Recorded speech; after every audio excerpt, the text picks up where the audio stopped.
What's up, guys? Welcome back to Esk8Exchange, the show where we talk about MBoards, Esk8Con, really just the electric skateboard industry as a whole.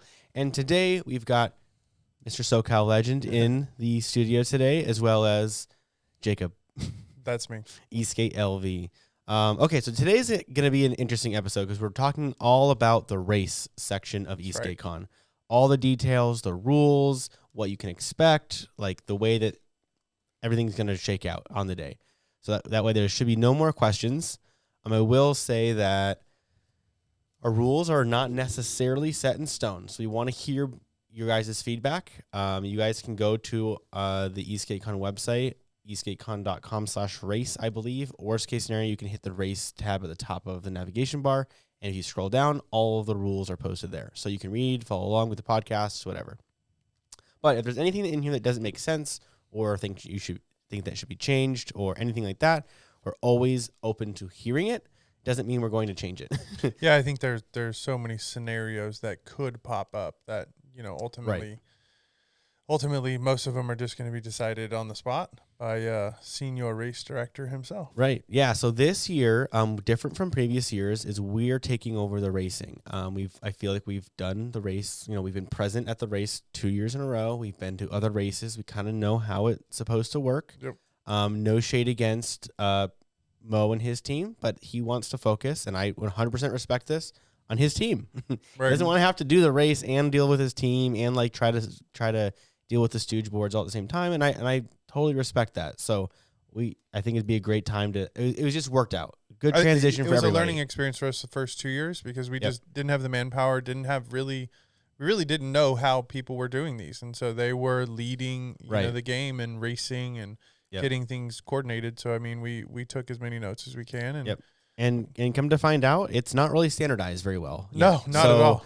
So we're at the point where we want to standardize it. We want to make sure we add the rules, the certificate, like the regulations. Like we need to work on this stuff. So if we want racing to be pushed forward, there needs to be some sort of universal rule book of some sort. Yeah. So we're going to do that at least for our events. Obviously, no one else has to follow these rules because your event, your rules, whatever.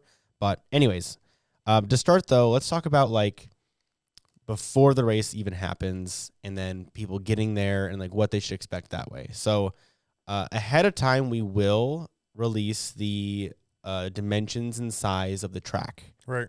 We did that last year. It worked out. All of the Intro to Speed chapters got to build the track out and practice on it, which worked out. What do you guys think? I heard last year's track's going to be built in Australia here in a couple weeks. So. Last year's track? Yeah, very cool. So. Yeah, the dimensions are still there. So and honestly, the track for 2024 will be very similar to 2023. Small tweaks. Small tweaks, but generally, if you can master 2023's track, you will be great at 2024 because generally the track's going to be the same. We're not going to add anything.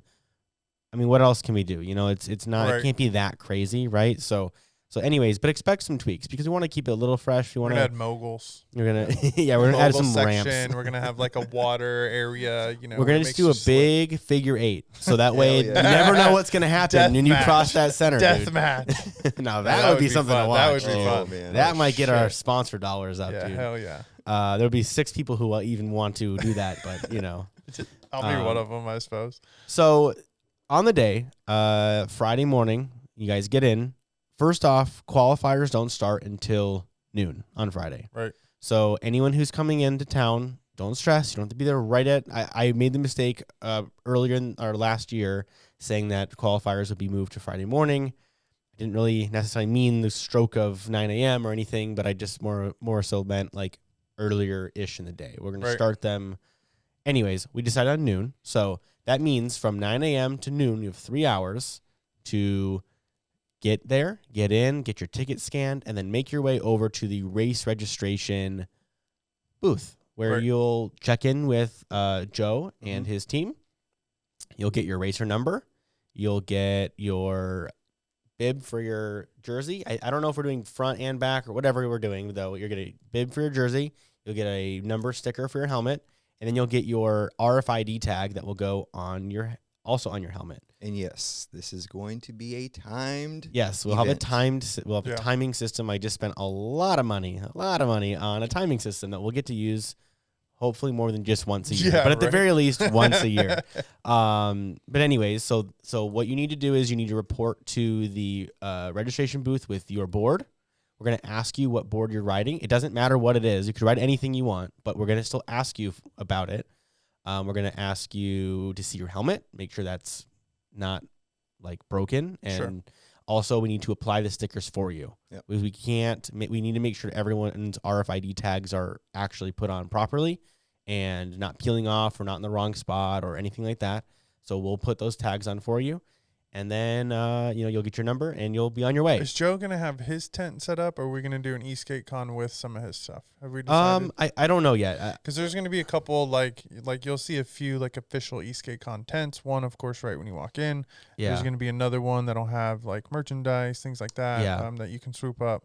So, I don't know. It'll either be another bright red Esk8Con booth. It might even say race registration on it. I mean, in a perfect world, it would be an Esk8Con booth. Just to keep everything, like, anything official. If you need to contact someone official, go to the big bright red booths.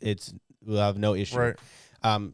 Joe's booth is awesome, but it may blend in a little bit with all the other vendor stuff. So look for the Esk8Con registration booth. Specific. Yeah, yep. I think so. I think we'll say somehow it on the. It'll say we'll have a sign on there, or it'll be printed directly on there, or some sort of that. It'll say race registration. And again, our greeters when you scan your ticket to come in should be letting you know if you're racing. Please go to registration, whatever. Yep. So you'll get reminded and make that a priority. Just get it done. Please go immediately. Get it done because if we're rushing at noon to get everybody in, like. Obviously, more people will be showing up around noon than probably will at 9 a.m. Right. So if you're there early, just get it done, get it knocked out. You'll be first to go in qualifying, knock the butterflies out, and then you can enjoy the rest of the day. Exactly. So we'll do our best to get everybody in right away. If you are trying to race pro, it sounds like we will ask you if you're going to attempt to race pro, and if you are, you'll have the option to potentially choose kind of when you qualify. There's been some concerns about asphalt temps between the noon group and the 4 o'clock group changing a lot.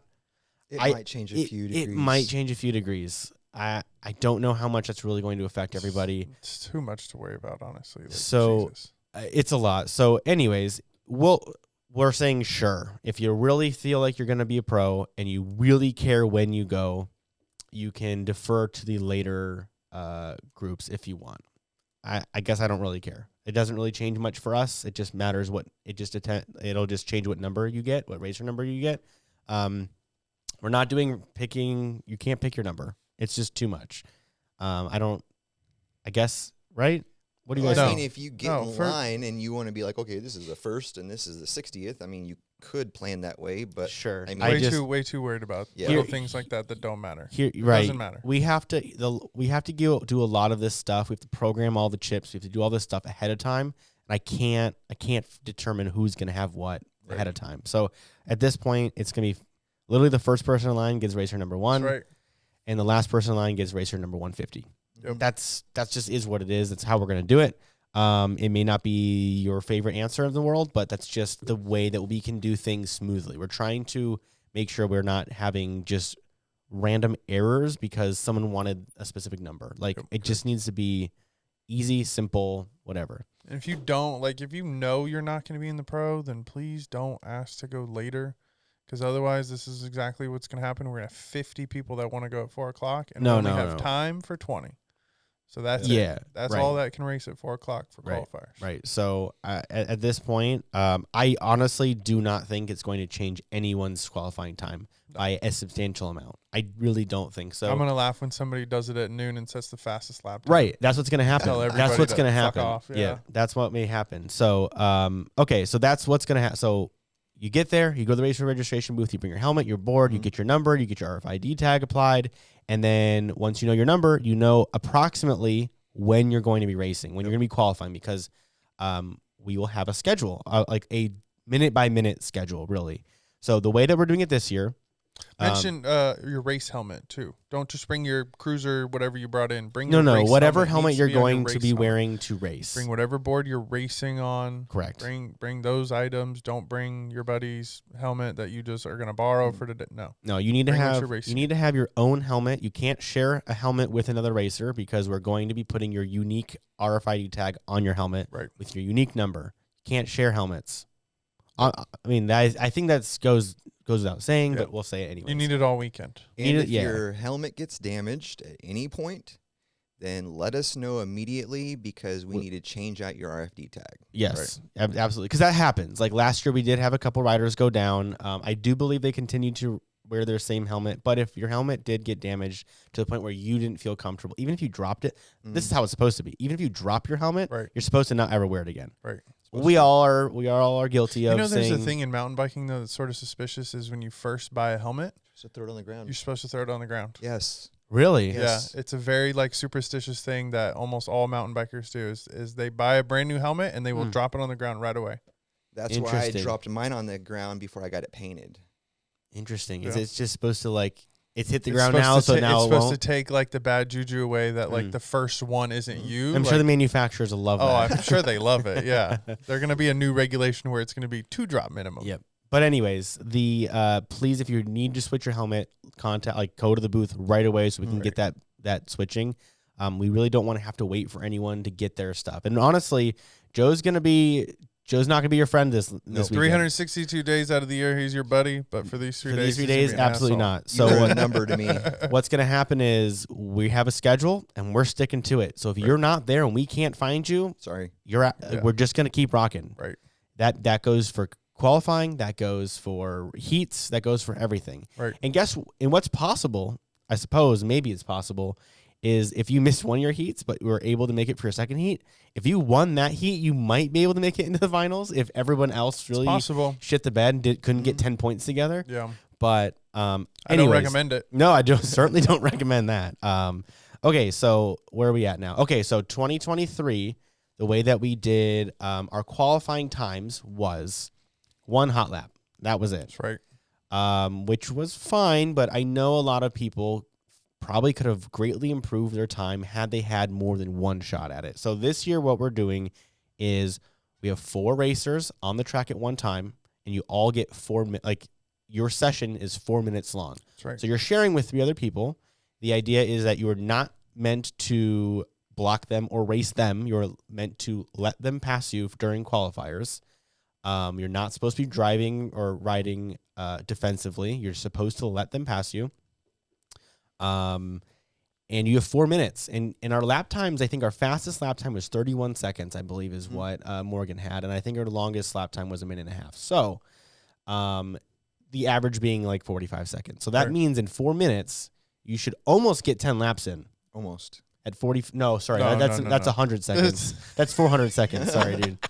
40. Either way. You could potentially get 6 laps. Yeah, sorry. Bad math. That's if you're cooking. So the assumption is I have a different viewpoint. I think you should be racing during the qualifying, especially if you're on guys that are faster, because they can pull you through corners.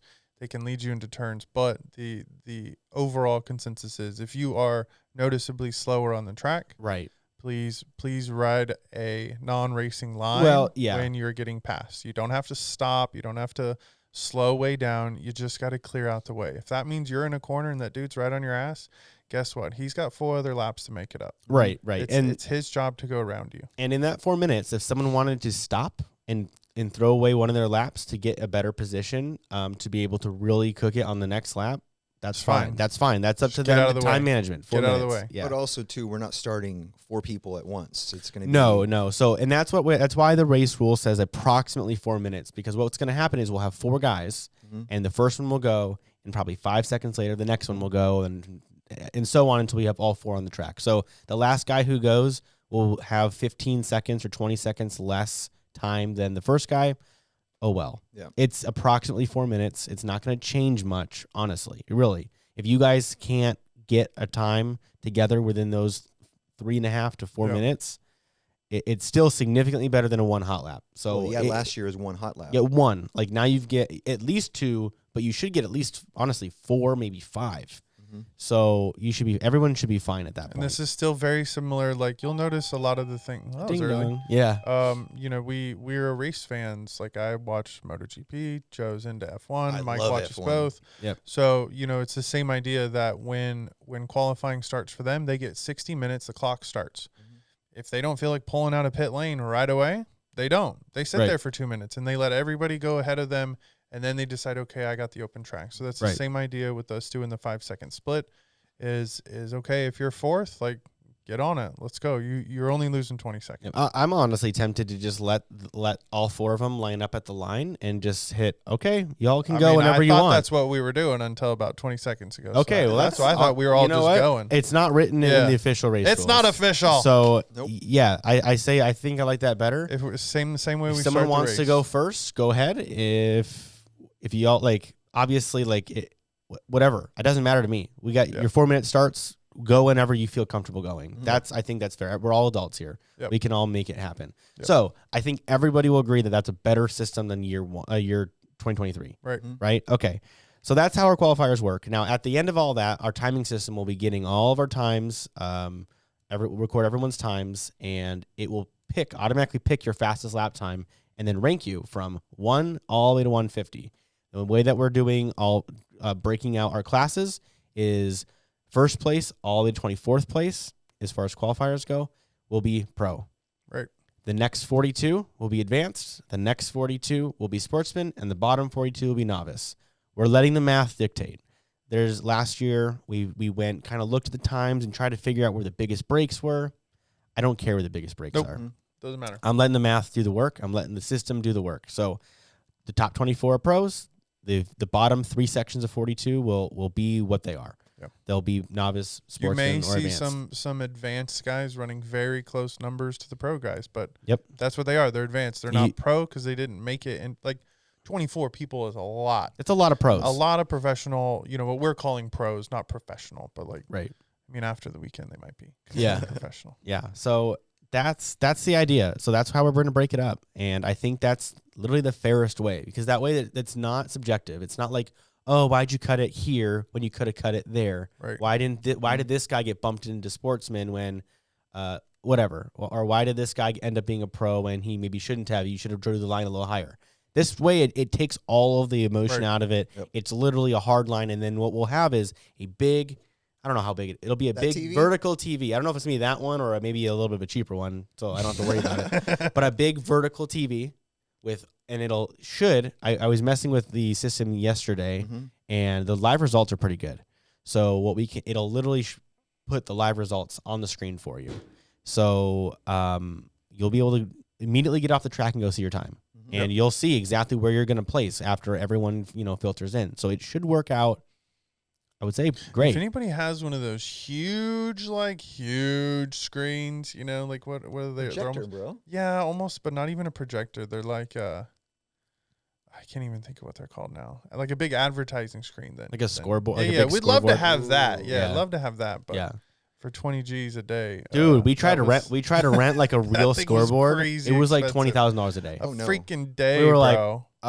No. Like, come on, man. Sorry, how often is this thing really getting used? You can't just drop it off for the weekend for like nothing. I wonder if we can rent one of those TV trucks that drive up and down the strip. Dude, it was like $12,000 too. It's freaking nuts, dude. I was like, you kidding me for one of these? Like, we can keep driving around. Like, then it's cheaper. You only pay for the advertisement. But if you want the whole truck, I'm like, God damn, screw you guys. Yeah. Man. So, anyways, okay. So now we've got we're at the point where we've got all of our qualifiers done. We've got everybody classed. Now, how do we break the classes up? And how do we break up the heats? So the way that we're doing it is. The pros have 3. Oh, wait, we blew over. Did we go through? We didn't talk about our do-overs. Okay, no, yeah. Let's talk about the rules. Let's get into the rules. I was kind of doing an overview. Also, we've got a note about each racer will begin 20 feet behind the start line. They can. We'll back them up.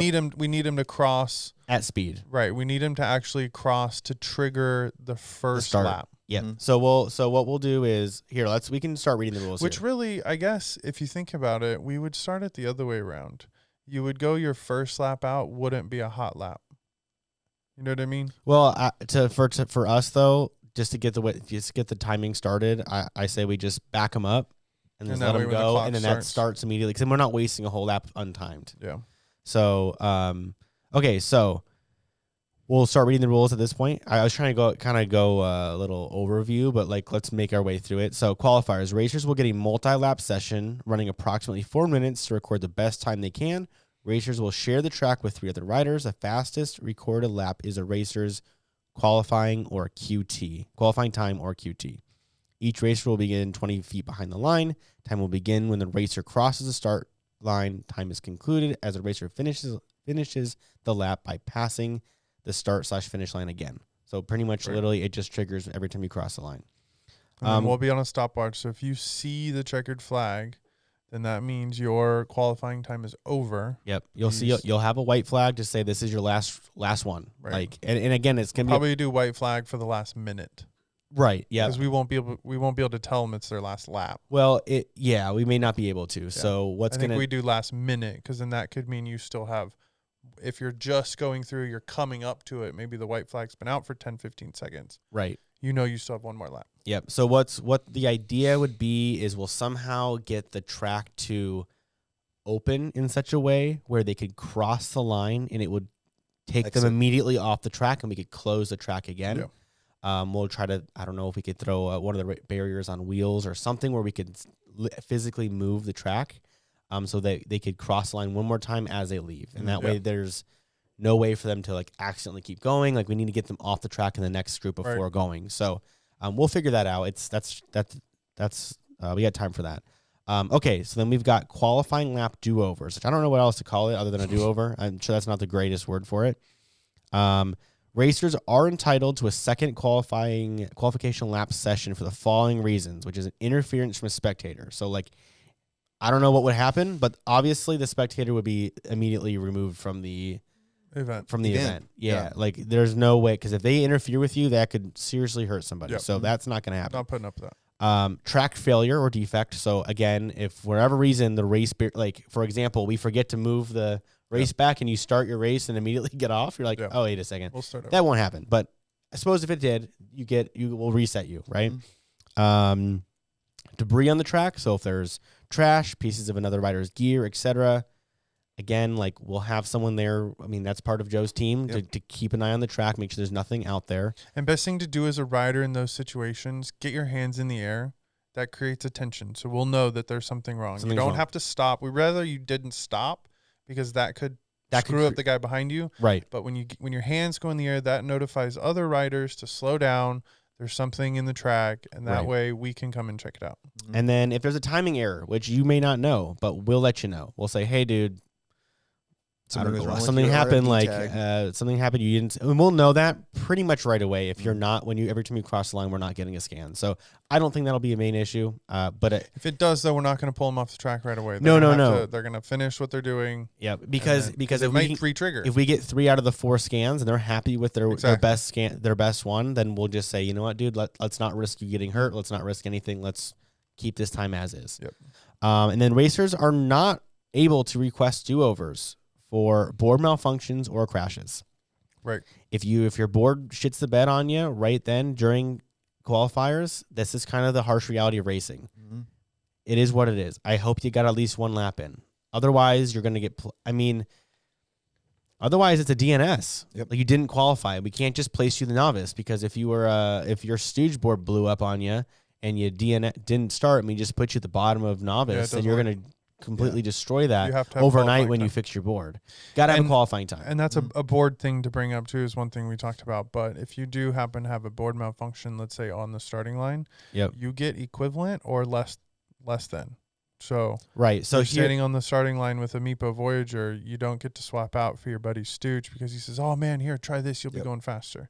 You need to register with the board you're going to race. Right. So that's the idea of when you register, we're going to ask you what board you're riding. And at that point, we're not trying to be unreasonable to the point where you can't have a backup board, but your backup board has to be either the same or less than. Yep. For example, that same reason, someone can hop on a Meepo or anything. I'm not trying to shit on Meepo by any means, but like a regular 2-in-1 board for their qualifier, and then hop on a Stooge for their actual race and totally destroy their qualifying time. That doesn't seem fair to us. So you can't be switching your boards out. And if you do, it has to be Again, equal or less than. You have a board malfunction, though, there's 40 vendors around. Go grab a motor. Go grab a motor controller. Go get your shit fixed. But again, if your board malfunctions on the start line at qualifiers, I don't know what to tell you. You got 3 minutes and 59 seconds to figure it out. Exactly. And your time started, and if you don't register a time, it is what it is. You better sprint around that track, bro. Right. You better run. I don't know what else to say. No, it's just a DNS. If you can't ride your board around the track, it's a DNS, and that's it. Yep. Like your race entry, that's over. Like it is what it is. Again, and that's the harsh reality of racing. We all want to have a professional type race circuit. This is kind of even the novice guys. Like, and honestly, the novice ones are usually the ones not complaining about much. They're just there to have fun. But okay, so another rule we've got in here: if a race official, race director, or scorekeeper feels that a rider is sandbagging their times to place in a lower class on purpose, they may challenge a rider and move the rider up in class and seat it in the last position. Don't be that guy. So if you decide, oh, I have no chance at winning pro, but I'm going to sandbag so I can win advanced, and someone knows you, and again, other racers can certainly contest your results. If they feel like you are not racing like normal and can somehow prove it, we've got enough people saying that you're full of shit, we will move you up to the next class, and I don't care what the time was, you're going to be the last position there. It's a big no to do that. Like you don't sandbag just to beat some novice guys. That's not fair. You race your best no matter what. So again, we talked about class division. The total field will be divided into 4 classes based on their qualifying time: novice, sportsman, advanced, and pro. Top 24 riders will be pro. Advanced, sportsman, and novice will be divided into equal groups of 42 riders. And the general race format: each rider will race in 2 races. So no matter what, a rider gets a qualifying session and 2 races. So you get to race 3 times. Now, if you make it to pro or to the finals, you get 1 more for a 4th race. So I feel like that's a good bang for your buck there. Yep. So novice, sportsman, advanced, at the end of the 2 heat races, the top 2 racers in each group will move on to the finals, which is a total of 10 racers. So for novice, sportsman, and advanced, there will be 5 groups of 8 or 9 riders. For pro, at the end of the 2 heat races, the top 3 racers in each group will move on to the finals for 9 total racers. So there's 3 groups of 8 for pros. And then the heat races will be, there will be 2 rounds of heat races. Each class will be divided. Again, we kind of reiterate the same thing about 8 and 9 racers. The heats will be populated using the every other method. Again, I don't necessarily know the exact wording for this, but y'all know what I'm saying. So Group A will be seed 1, 4, and 7. Group B would be seed 2, 5, and 8. Group C would be seed 3, 6, and 9. So what that allows is the top main section of riders all have the opportunity to make it to finals. Right. If we were to put racer 1, 2, 3, 4, 5, 6 all in one group, the dude in 3rd place might get screwed. Yep. And then we got some dude, who qualified 17th groups is now in the finals somehow when he should not have been. So that's the way we'll do it that way. So heat 1, riders will line up at the start line based on their qualifying time. Fastest in the front, slowest in the back. And we'll do it all again, heat 2, but we'll switch it, the slowest in the front and the fastest in the back. I feel like that just gives us the opportunity. I thought it was kind of cool. It's more racing. Yeah, I like that. We did that last year. I don't know who called that shot last year. I don't know if it was... Come on. Was it you? Yeah, hell yeah, it was. Okay, okay. Everybody got mad at me for saying it. No, I was like, I think it's cool. This is the best way to do it. And you know what? And it proves because there's we talked about it last week, the video of Morgan Brady going from last to first in 1 lap. Right. So he can do it. Past 9 dudes. There's plenty of room on the track. Absolutely insane. Yeah. So I like that, though. I think it gives the middle a lot more fighting. I know that I feel like the first guy is going to probably make it up to the front, but that's the whole idea, is to shuffle the points up a little bit, show your racing.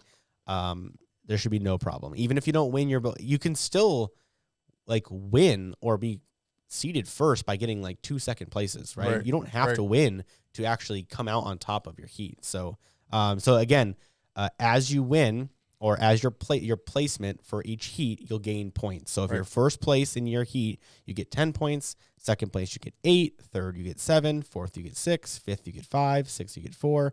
Seventh, you get 3. Eighth, you get 2. Ninth, you get 1, and so on. So you'll get points. So in our case, we don't have anything more than 9 riders. Right. So you'll guaranteed a point.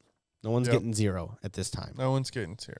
No one's getting 0s this time around, which is fine. But again, so you'll get points for your heat 1, you'll get points for your heat 2, and then we'll add those points up together, and that's how we'll decide who's going to pros. Yep. I feel like that's pretty good. I think that's a fun way of doing it. I don't think anyone really had any major issues last year about this setup, but yeah, that's how we'll do it.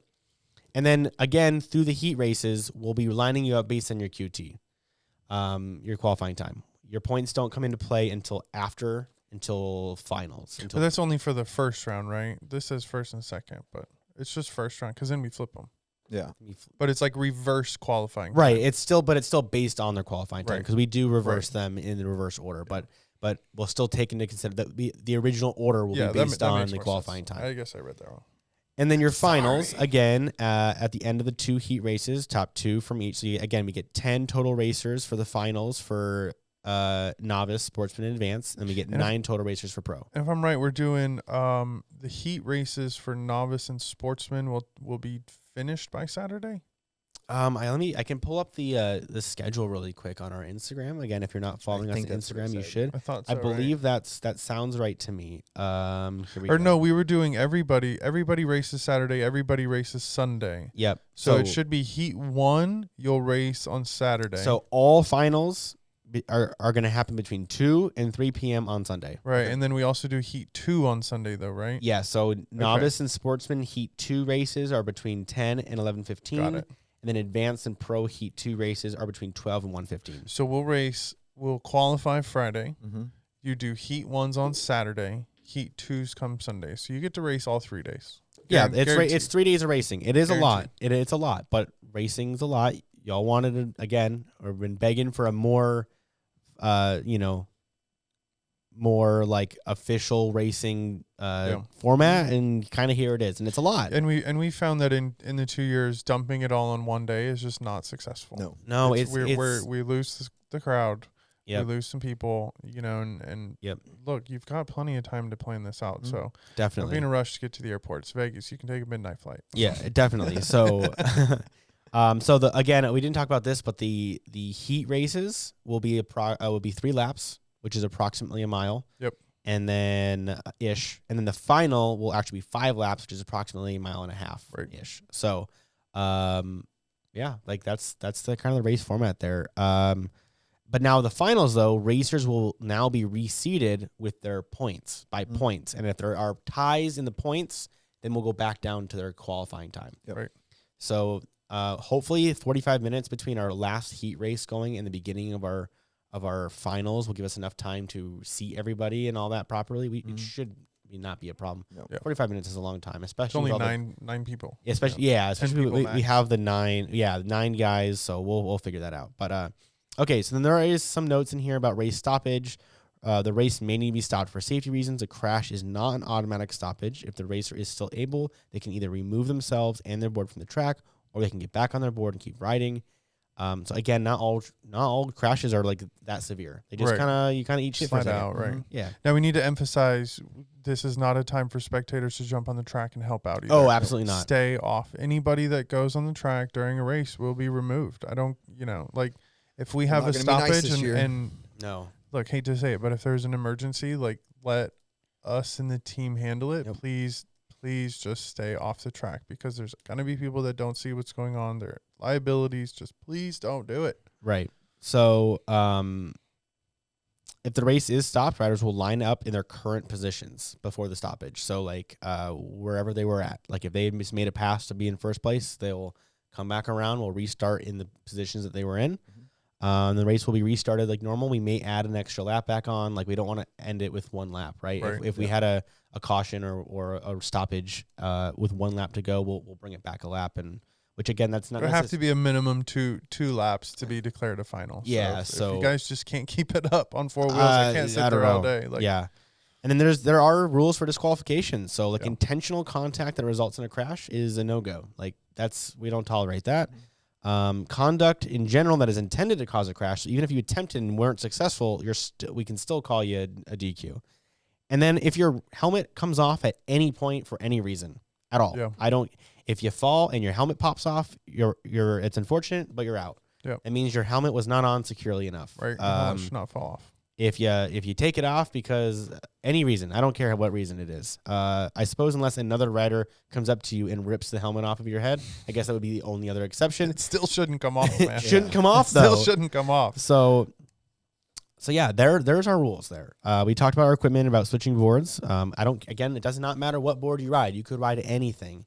But it does matter that if you're going to qualify with a certain type of board, that you continue racing with that same type of board or something worse.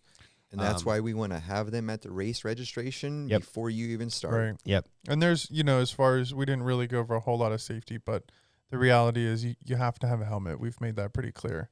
Yep. Anything beyond that, it's going to be up to you. Right. It's gloves, it's wrist protectors, it's knee guards, elbow guards, chest protectors. Like if you feel the need to get suited up, and that's Absolutely. how you'll make it. And we recommend it weekend, 100%. Please 100%. pad up all the way. Like it's not. I really don't recommend throwing on the half shell and just sending it. Like that's not the way to do it. Again, though, a lot of the novice guys will, because they're not hitting the speeds where they really feel like they need to. Though no one ever regrets wearing pads when they do go down. Right. So they only regret not having them on. Right. And I think in the higher classes where these guys are pushing higher speeds, they've been training in their gear. Yeah. They're used to wearing it. They're gonna see it. So they don't even feel comfortable not wearing it. Right. And I know that like something as simple as wearing my backpack when I ride makes me feel so much more comfortable. So I can't imagine how I would feel if I was fully suited up, ready to go down. Because then I feel like I'd be able to ride so much more aggressively and not even worry about it. I think that's something to be said. But so anyways, so that's our race. I know this is off the subject of rules, but it's okay. All about the race today. Prizes. Yeah. I'm pushing for money for pro class. We are deciding what the value is going to be, but the pro class will be awarded cash this year. Yep. It will be cash. I don't know how much yet. We're trying to figure out whether we want to have if MBoards is going to sponsor it, or if maybe we can find someone else who can pony up a little bit more money. That would be great. We will see. I know right now we're working on getting the rest of the 9 winners boards. We will figure that out though for sure. And it'll be some sort of prize packages for all of those. Yep. Like I don't necessarily want to just let one company just sponsor the one item. I'd really like to try to get a nice prize package together for all of our winners. Like the guy who wins the advance should get something badass. Like not because they're not pro doesn't mean they don't deserve something cool. Right. So we'll see. And the pros might get money and something. Like it'll just depend on what we have to give, and definitely be a new medal or something. But yeah, I think these guys all want cash, man. They all immediately sell their boards. Yeah, so it's just like parts. I feel like it's a bad look for the companies to donate boards and then the guys all immediately sell them. Right. It's like they don't even want your board. They just want money because that's it would cost them a lot of money to come out here and these dudes are race. Riding high performance machines. Right. They don't need some 2-in-1 board. Isn't going to cut it. No, they don't need another 2-in-1 board for their collection. They're riding some crazy shit. So they just want the money. So I think that's what we're going to give them. But again, though, the 9 other winners, though, I think we're going to try to do boards. We're in talks with one company right now who's, I think, ready to give us 9 skateboards. We could make them do the money vacuum thing. However many dollar bills you can grab, that's what you get for first place. Oh, geez. They end up with $14. Thanks, dude. Good $14 and a slap on the ass. Here's a cookie. That's awesome. So what do you guys think? What do you think about our rules? You think it's enough rules? You think it's too many rules? What do you think? I mean, I think the rule book could be, 40 pages long. Of course, with all of the little details and things like that. But and it'll slowly become that. I think that's how all sports are. And we'll adopt one if there's a better one. If there's something that with more regulations that makes it's just clearer for everybody to understand, then of course we'll adopt that in the future. But for now, you got to use some common sense. And that's what I think really are all common here still sense having rules. Fun. I know there's going to be a high level of competition. Yeah. But I'd hate for a rules infraction to be ultimately what decides any of these races. So, we want to follow the basic safety rules and make sure that people are being respectful on the track versus, your board is out of spec or you changed this or just don't even make us have to worry about that. I don't even want to fuck with that. I'm sorry. Yeah. And honestly, there are no specs. Like you can raise. You want to start on some urethanes and switch to pneumatics because you bought them over the weekend. Go for it, bro. Yeah, like there's that's all on you. But for at least for the time being, there is no sort of regulation for equipment. Right. The only thing we ask is that whatever you qualify for is what you race with and or something lesser. Yeah. I think that's the only thing that makes sense. Otherwise, like, no, there's not really anything preventing someone from turning their VESC settings way down for qualifiers and jacking them up for their heat races. There's nothing but that's, stopping them. The sandbagging that I will be Right. watching very close. Absolutely. If they're, again, like that is a form of sandbagging. So like if someone can somehow prove that, like, and we have times from last year too, like we'll be able to reference, like, I know it's a little bit different because the track will be different. So we're not looking for the exact times, but if you're way out of the pack, like way lower than you should be as far as what you were last year, right. we'll know. Yeah. And we'll, that's a DQ right there, honestly. Yeah, just don't make us be the bad guys. Honestly. Because we don't want that controversy. We don't want that chaos of just right. And there's only so much we can do. I mean, it's disrespectful to the other racers, Right. It's just not cool for the community stuff. But I was trying to come up with a way to somehow incentivize like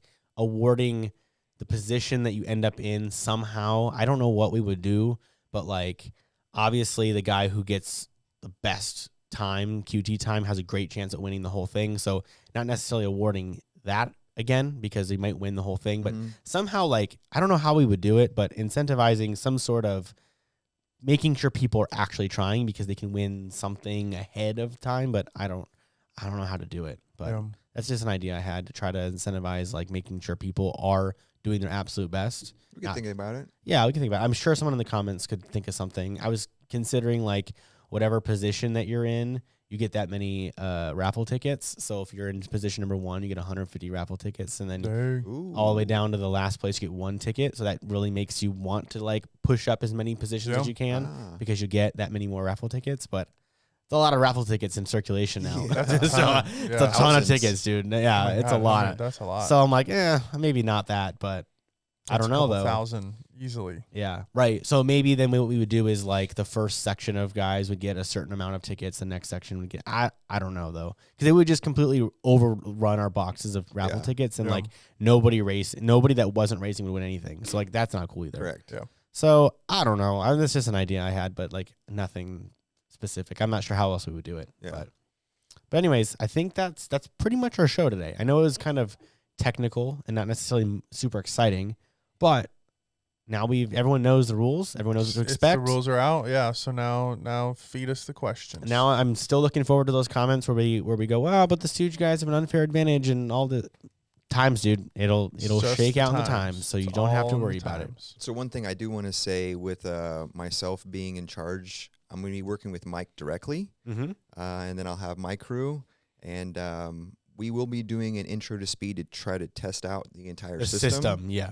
But other than that, the Mr. Jacob right here is going to be doing his own racing team. That's right. He will be completely out of what we're doing with Esk8Con. Yeah. So people won't have to worry about. He'll find out the track layout when we post it online, just like everyone else. Yep. So again, I don't see that being a main issue. Like, honestly, I don't even see it really being that much of an advantage. Getting to know the track layout 2 days earlier isn't going to change anything, really. No. You'll have still... We got home field advantage because I know the asphalt there, but that's about it. That's about it. And you know what? That's how it goes, though. Yeah. For sure. That's how in every sport, you have home teams and away teams, and it is what it is. James are going to wreck this year, so heads up. Yeah, I hope James... Yeah, James should do pretty well this year. But yeah, I think... So we are going to be doing that testing. It's good you brought that up, Joe. So... I think in 2 weeks is what we were shooting for, the 20th. So if anybody local, anybody within a few hours wants to come up just for the day, it'll probably be like a noon or 1 o'clock deal on possibly the 20th. Yeah. And we might even just post something out there on Facebook or something. And that, have more guys show up, whatever. Yeah. If we can get 10, 15 people to come out and kind of prove this right or wrong. It won't be the official track. It's more just going to be a track what we set up, for the day. And no, it won't be official. It may not even be down. Well, yeah, we're still going to go down there because we want to see what kind of interference we deal with. But Yeah, but I don't think we'll have issues. RFID is not really, it's not like Bluetooth, Wi-Fi cell service. It's a totally different thing. So I don't think we'll have any issues, but we do want to go down there just to test, make sure. 15 people stand under it with a remote. And we don't even have to ride boards. We can literally rider, just walk underneath it. We just want to break the system, see if we can. You know. And the idea is that we only really necessarily need it for qualifiers, but we do want to use it during the races because it'll count laps for us, which is nice. That way we'll know if someone got lapped. Like, that was an issue year one when some dude got lapped, and we were like, I called out the winner, and it was him, and he's like, oh, no, dude, I was last. I was like, oh, shit. So we had to shift everything down. Right. Second one, third was second, fourth was third. Like, but this should prevent that. We'll get live printout results, and we'll know immediately how many laps everyone's done. We'll be able to set the lap count and everything like that. So we'll see. It should work out totally fine. The software that we use has been so far very user friendly. It's got a few quirks, but nothing we can't overcome. But anyways, yeah. You guys got anything else you guys want to throw out there to the racers? No, I don't think so, man. I want to say this podcast might be one of our more watched ones because I know it'll circulate throughout the racing community. But it's one of our most boring ones. So don't judge our whole show based on this episode, please, because this was an informative, information based. Yeah, it's the first time we've actually read a script ever. But we want your comments on what you think of. Yeah, what do you think about the rules? Is there anything that's not reasonable? Is there any scenarios that we're like just not thinking about? You know, I don't really want to hear about the boards not being fair. About whatever people are riding, I don't care. Yeah, too bad. The times will speak for themselves. Yep. But otherwise, like if there's a glaring flaw in our which there shouldn't be because we did pretty much this last year, in the format at least. Like we pretty much did all this last year, so we kind of know that it works. And we didn't really alter anything major aside from some qualifying stuff. Our starting is different sort of method, but did we mention that? No, I don't think we did. So to touch back on it, we'll be a non-rolling start. Right. This will be a typical grid position, staggered 1, 2, 3, 4, 5, 6, 7, 8, 9. We'll say go, or we'll shoot a gun, or whatever flag, we're gonna do. When the lights go out, when the green flag drops, or whatever flag we choose, or however that pans out. But yes, right. Yeah, and then like I think last year we could do a horn. Yeah, probably a horn. Probably not a gun. Do. No, I was just kidding about that. We're not certainly not going to do that. But last year we felt like the rolling starts by the time, especially because we were kind of coming around the corner. By the time that last guy got around the corner, the guy in the first position was all the way down the first straight and damn near about turning the first corner. Right. So we just felt like that was kind of shitty. Yep. So we're gonna do standing still. You're gonna go when you hear the horn. And you know what? This is a short track, so it's a torquey track. It's a torquey track anyway, so you should have no problem getting off the line quick. So the Stooge guys should have no problem. Anybody, no one should have a problem. I mean, what was the max speed on the track last year? I think Brady hit 35 miles an hour. So 35 was the top speed. So you do not initially need they were worried about hitting 50 plus. And we had that back straight. Yeah, we had that back straight, and they would have hit 50. Absolutely, they would have. But we did change the back straight. We added a little chicane in there, and it did mitigate the. So actually, the new top speed was hitting straight down the front of the track immediately after the start line. Yep. That's right. That was where they were hitting 35. Again, I'm not a big fan of the top speeds. Like, we may throw chicane in there too. Like, I don't know yet. Although it was 35 is a good number. I think 35 was a good number. I don't think that's. I mean, it's fast and you're going to get hurt, but I don't think it's not 50. You know. So, anyways, I do think standing still is good. I think here's the warning for everybody: gear your shit to be torquey because that's what's important. If you know, especially if you know you're not realistically going to hit 35. Then you torque that thing down, so you are amazing out of the corners. He hit 35. You know what I mean? Like that's it. Yeah, Brady hit 35, so that was the fastest of the track. I mean, Mario certainly could have hit a higher top speed at any point during the day. We just don't have any data. We don't necessarily have. The only reason why I even know that is because Morgan actually filmed himself doing it. Can we with pull the that speed. Data off our tags? Does it show like top speeds or anything? It won't show speeds. Based, right? Not GPS based. So all we'll be able to do is time is an average mile per hour for the entire lap. Oh, now, cool. if we had multiple points of race, of multiple timing locations, and we were able to get splits, on the straightaway, we could get the beginning of the straightaway and like the middle of the straightaway and calculate the distance and the time, we could get a speed that way. Like a radar, like a cop radar. A radar gun would be pretty cool. It'd be kind of cool if we could get the signs that are like on the side of the road that tell you to slow down. That's funny. But so yeah, that's what I'm saying. Like I think the torquey builds will do better. You do not need to torque your top speed's 25. You're probably going to be great. Rip. Yeah, absolutely. Especially if your board is normally capable of 35. Because even hitting that top speed, you hit it for like a second, and then you have to stop. Yeah, right. You still have to be able to slow down. Right. So like then you'll have stronger brakes, stronger acceleration. Like that's the way to go. Honestly, like 6-inch tires on some high tooth count wheel pulleys is going to be your friend that time. Have you guys 20S, 18S ain't gonna mean shit. Have you guys talked about the race barriers at all in previous? So the race barriers are active. So right now we've been in communication with the owners of these barriers again, and they are totally all down for it. So far our deal is going through. We have real go-kart barriers this year that are I want to say they're about tall. Yeah, they're about 3 feet tall.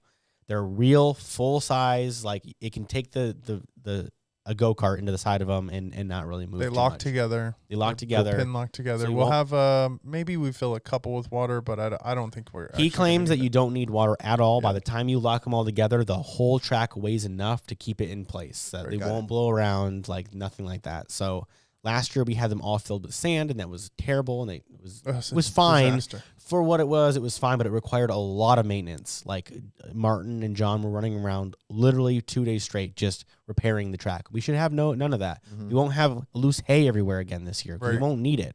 Like, which is really nice because again, like the hay bales would be lower than the actual. The hay bales wouldn't. It literally wouldn't do anything. So we were just not going to have them, which is great because now I don't have to spend like I think it was like 2 G's on hay to borrow the hay for a weekend. Yeah, wild. But anyways, they gratefully took it back for 200 and quickly resold that shit for another 2 G's. Yeah, it was insane. But anyways, it worked out though. Last year was totally fine. Like it was I think it looked great, and that was what was important. This year though is going to look really. It looked really nice. Cool Friday night down there under the lights. I'm not gonna lie. That was cool. Yeah. So now this year it's going to look even better. It's more. It's not necessarily about how it looks, but it is important that when you show up, it looks really nice. It is much safer. It's much honestly. safer. You can not that you'd want to, but you can run into these things and it'll actually not. Like you're not just gonna slide through it. You're not gonna blow it up. Like it'll actually just slow you down. It should almost act like an. I would imagine it would still move. Like it's not gonna be super rigid. But I think it'll sort of absorb your impact versus you just smacking a hard wall. Right. We're blowing through our triangles and sliding on the ground farther. And right. So what it will be great for is it'll be much, much, much, much, much safer for the spectators. Yeah, because we did have a couple boards kind of runaways. Yep. Fly into the sands, that you could call it. Yeah. No one got hurt, thankfully, but certainly could have. So we didn't like that. Hand from one. Did you really? I got a little boo boo. Did you really? Yeah, I did. From the single motor stooge that went crazy at one point. You're right. And just started wiping shit out. I stuck my hand out to try to grab it, and it got me. Yikes, dude. Yeah, that thing was scary when it was going around. Yeah, dude, that's a little scary for sure. But anyway, this year though, everything should stay contained. Like I cannot foresee like a person might kind of go up and over if they're running through hard, it. Like 3 feet. Yeah, I mean, maybe. I could see someone kind of go up and over, but like their board should certainly stay in. Right. So, and also like there's just like be smart as a spectator. Like there's high risk places to stand. Yeah, like the corner right after those super fast straightaway. Maybe don't stand right there. Yeah, don't stand face on. Stand off to the side. Yeah, don't stand like we might even have. I would like to mark the areas. We might have to put no spectator zones. Yeah, I would like to mark the areas with just big caution X's. Like don't stand here because it's just not a good idea. Yeah. But this is the infancy of the racing, and it is what it is. But cool. All right, guys. Thank you for sitting down with us. That's about an hour for us. So that's good. Yeah. So anyways, again, read our rules, Esk8Con.com, hit the race button up in the top corner and read our rules and let us know what are we missing, what's stupid, and we may or may not listen to you. What's stupid? This is stupid, Mike. We probably will listen to you. We may not we'll hear you, but we may not listen to you, right? Like there's just certain things we have to do and certain things that we shouldn't do, and some of it I don't. You got to make a hard decision just because it's like some people are going to be happy about the rolling start or the lack of a rolling start. Yeah. Some are going to be upset about it. It is what it is. I don't really necessarily care too much like how we're split. I know no matter what we do, someone's going to be upset. So it is what it is. Cool.